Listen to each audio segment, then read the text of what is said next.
Hello നമസ്കാരം, എല്ലാവർക്കും there's cooking വേൾഡിൻ്റെ പുതിയ വീഡിയോയിലേക്ക് സ്വാഗതം. ഇന്ന് ഞാനൊരു സ്പെഷ്യൽ ക്രിസ്മസ് വിഭവമാണ് നിങ്ങൾക്ക് വേണ്ടി ഷെയർ ചെയ്യുന്നത്. ഡൈനിങ് ടേബിളിൽ ക്രിസ്മസ് വിഭവങ്ങൾ ഒരുക്കുമ്പോൾ എന്തായാലും ഈ സ്പെഷ്യൽ ഐറ്റം എന്താണെന്ന് ആരും ചോദിക്കാതിരിക്കില്ല. അപ്പോൾ നമുക്ക് വീഡിയോയിലേക്ക് പോകാം. വീഡിയോയിലേക്ക് പോകുന്നതിന് മുന്നേ ഈ റെസിപ്പി ഇഷ്ടമാവുന്നെങ്കിൽ എൻ്റെ ചാനൽ സബ്സ്ക്രൈബ് ചെയ്യാനും ലൈക്ക് ചെയ്യാനും ഷെയർ ചെയ്യാനും മറന്നു പോകരുത്. തൊട്ടടുത്ത് കാണുന്ന ബെല്ലൈക്കൺ കൂടെ പ്രസ് ചെയ്യുക. എന്നാൽ നമുക്ക് വീഡിയോ കണ്ടാലോ.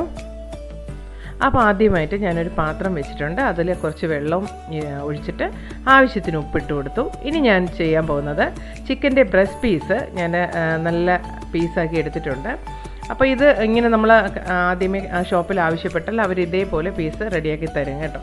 അപ്പോൾ ഇതാണ് ഇതിന് ഏറ്റവും അനുയോജ്യമായിട്ടുള്ള സംഭവം. അപ്പോൾ ഇതൊരു 10 മിനിറ്റ് നമുക്ക് നന്നായിട്ടൊന്ന് വേവിച്ചെടുക്കുക. അപ്പോൾ ബ്രസ്റ്റ് പീസ് തന്നെ ചോദിച്ച് വാങ്ങാൻ മറന്നു പോരുതേ. ഇതൊരു 10 മിനിറ്റ് വേകുമ്പോഴേക്കും അതിൻ്റെ കളറൊക്കെ ഒന്ന് ചേഞ്ച് ആവും. അപ്പോഴേക്കും നമുക്ക് ഫ്ലെയിം ഓഫ് ചെയ്തിട്ട് ഇതിനെ വന്നിട്ട് ഒരു പ്ലേറ്റിലോട്ട് കോരി മാറ്റാം. കോരി മാറ്റി തണുത്തതിന് ശേഷം നമുക്ക് ലെയറായിട്ട് ഇതിനെ ഒന്ന് പിച്ചിയെടുക്കുക.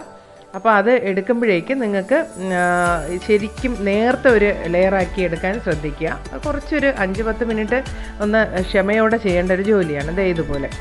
അപ്പോൾ അതൊരു ശരിക്കും നമുക്കൊരു നൈസായിട്ട് ഉള്ളിയൊക്കെ കട്ട് ചെയ്യുന്ന ആ ഒരു ലെവലിലാണ് ഇത് എടുക്കേണ്ടത്. പെട്ടെന്ന് ഇളകി വരും കേട്ടോ. ബ്രസ്റ്റ് പീസ് ആകുമ്പോഴത്തേക്ക് പെട്ടെന്ന് ഇളകി വന്നോളും. ഇതുപോലെ വളരെ നേർത്ത പീസായിട്ട് എടുക്കുക. എടുത്തതിന് ശേഷം ബാക്കി നമുക്ക് മസാലകളൊക്കെ റെഡിയാക്കാം. അപ്പോൾ ഇതുപോലെ ഇരിക്കും കേട്ടോ. ഞാൻ വളരെ തിൻ ലെയറായിട്ട് എടുത്തിട്ടുണ്ട്. ഓണിയനൊക്കെ നമ്മൾ ഫ്രൈ ചെയ്യാൻ എടുക്കില്ലേ, അതുപോലെ തന്നെ. ഇനി ഞാനിതിൽ ഒരു നാരങ്ങയുടെ പകുതി ഒന്ന് സ്ക്യൂസ് ചെയ്ത് ചേർക്കുന്നുണ്ട്.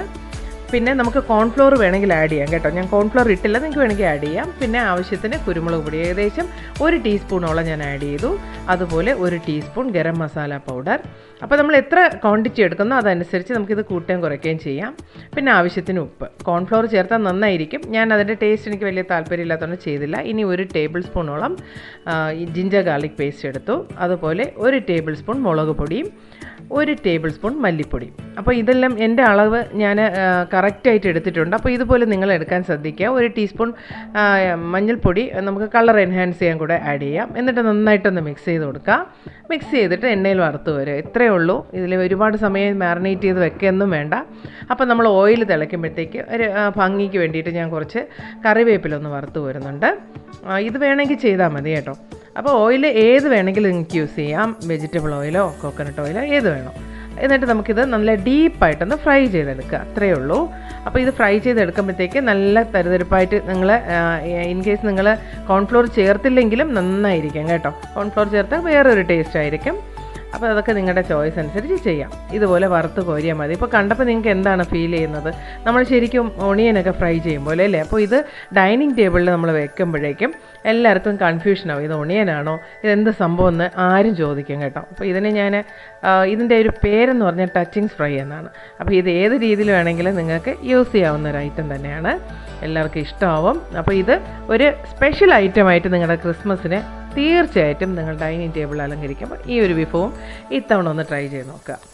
അപ്പോൾ ഇത് കുട്ടികൾക്ക് മാത്രമല്ല എല്ലാ ആൾക്കാർക്കും ഇത് ഇഷ്ടമാവുന്ന ഒരു ഐറ്റം തന്നെയാണ്. ചെയ്ത് നോക്കിയിട്ട് നിങ്ങൾക്ക് ഇഷ്ടമാവുന്നുണ്ടെങ്കിൽ നിങ്ങളുടെ അഭിപ്രായങ്ങളൊക്കെ കമൻറ്റ് ബോക്സിൽ ഇടാനും മറന്നു പോകരുത്. അപ്പോൾ ഇതുപോലുള്ള ഡിഫറെൻ്റ് ആയിട്ടുള്ള ഇനിയും 1-2 ഐറ്റംസ് ഒക്കെ വരുന്നുണ്ട്. ന്യൂ ഇയർ ഒക്കെ വരെയല്ലേ. അപ്പോൾ എല്ലാവരും ചാനൽ സബ്സ്ക്രൈബ് ചെയ്ത് ചെയ്യാത്തവരുണ്ടെങ്കിൽ തീർച്ചയായിട്ടും ഒന്ന് സബ്സ്ക്രൈബ് ചെയ്തേക്കണേ.